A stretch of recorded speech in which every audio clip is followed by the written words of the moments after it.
Just a quick thought. Look, I'm fairly ignorant about politics, economics, and even current events. However little I know about history, though, and I don't know that much. I think I know even less about current events, so the past of the world is more familiar to me than its current state, at least for certain parts of the world. That said, this is just my impression as a layman. Most countries in the world only allowed their own citizens to vote. In the past, even most said citizens were often excluded. For example, people who didn't own land or property in the United States, not to mention certain ethnic groups. In the United States or Britain, and I'm sure in many other places, all women used to be excluded from the vote. Only later was it decided that everyone would be allowed to vote. In different stages, of course. In the United States, for instance, first blacks, then women were allowed to vote. It's not like we woke up one day and said, "Hey, everyone should vote now, good. Gonna swing by the gym later." One could imagine the rationale behind those reforms was that, after all citizens lived in the country and were impacted by the votes, because they are affected by the laws and the persons elected, so they should be able to participate in deciding who rule them and what laws govern them. We still exclude children, of course, but there's an argument there. Perhaps not as much for excluding immigrants who do live in the country, sometimes even legally. Yet often they don't get to vote. But putting that aside, it looks like all is well in the best possible world. There's nothing one could do to improve things. No one's excluded, etc., etc. And we are so much better than our ancestors. No one impacted by our choices of leaders or laws is being excluded anymore. Wait a second. Are the citizens of the United States the only persons impacted by the choice of the president and congressmen in the country?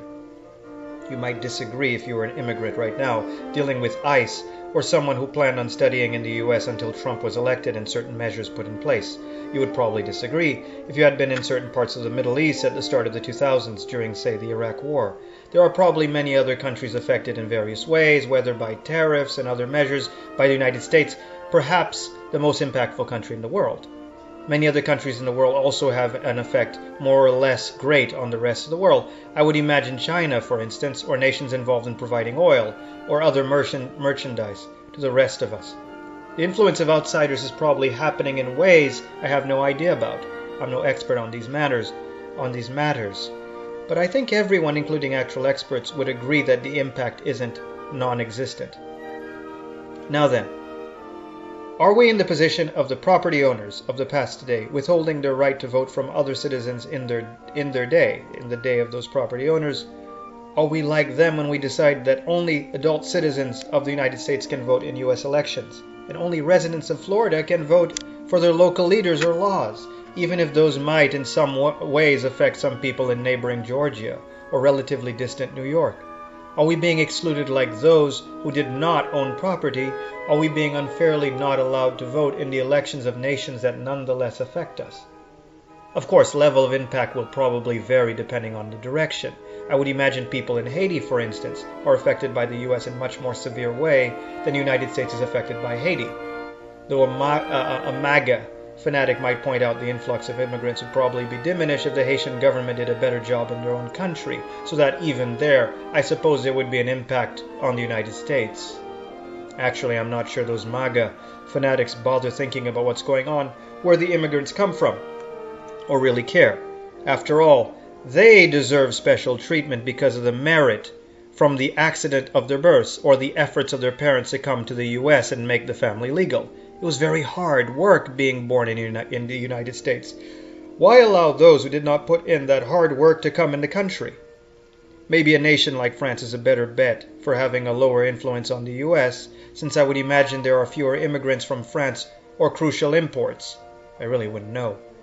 Though maybe there are important imports or exports between the two countries I'm unaware of.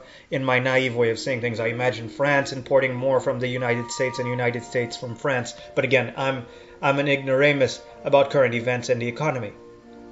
Similarly, for most countries, I would imagine the impact is probably greater in one direction than in another. So, in the same way that the number of senators or House representatives in the legislative branch are determined in the United States, though I'm not claiming any of that stuff really makes sense. I've heard some people complaining it doesn't. I really wouldn't know. But the idea of deciding based on population how many senators or House representatives are in the Senate or the House sounds a bit like increasing or diminishing some impact factor, or whatever one would dub it, based on how much one country affects another, or the impact that one state within the US has on another. One could imagine some index of impact being calculated based on which country you're from, or even based on which part of the population in a different country you're from. The impact will be greater or less, I would imagine, depending on your socioeconomic class within another country, etc. Someone smarter than me could devise some system. Everyone in the world would vote on the elections they choose to vote on in any democratic country they choose. And then the impact of the votes would be calculated based on how much impact the leader or laws or officials would have on you, etc. at the moment of election. The impact factor would of course change depending what's going on in the world, etc. Russia probably had a smaller impact on the Ukraine before Putin decided to invade it. But of course, this system would only really work with democratic nations, and many would argue Russia isn't really one of those. Venezuela is probably more impacted by the US after Trump's recent actions than they would have considered to be before then. And Greenland perhaps also right now. A similar system could apply to elections within different states of the US. Maybe some states affect other states more than the impact is felt in the opposite direction, and said impact would be different from person to person within a given state. Maybe a rich man in New York's impact factor is much smaller than a poor person's impact factor with respect to, I don't know, electing some representative from California. These are random examples. I really don't know how all this would work. All of this smacks of the 3/5 of a person compromised in the United States. Perhaps you know when slaves counted as 3/5 of a person. As for New York versus California, the New York versus California example I just made up, one would imagine that for some of the very well-off people, say in the US, for instance, the impact factor might actually be smaller than for a poor person in a completely different country, who is more impacted by the government of the United States than the wealthy person living within the United States would be. Or maybe not, I don't know. Just a thought from someone with no expertise. I'm sure many people, if only for patriotic reasons, would strongly disagree, saying the choice of politicians or laws in the US is none of the business of those who aren't American. Of course, to agree or disagree with that statement, one would have to first define none of their business. A patriotic person might think an outsider should automatically not have a say because of our artificially defined countries and the randomness of our births. As I said earlier, others, being more charitable, would probably define none of their business as it doesn't impact them in any way. While I think we should be concerned even for those who are impacted by things that don't affect us personally, so voting to help them would make some sense. This way of seeing things is more reasonable than the other way, in my view. So using that definition that something that affects you is your business, is it really true that the choice of laws and leaders of the US is none of the business of everyone who isn't an American citizen? Are they really not impacted by the decisions of the American government? Thanks for watching. As usual, please like and subscribe.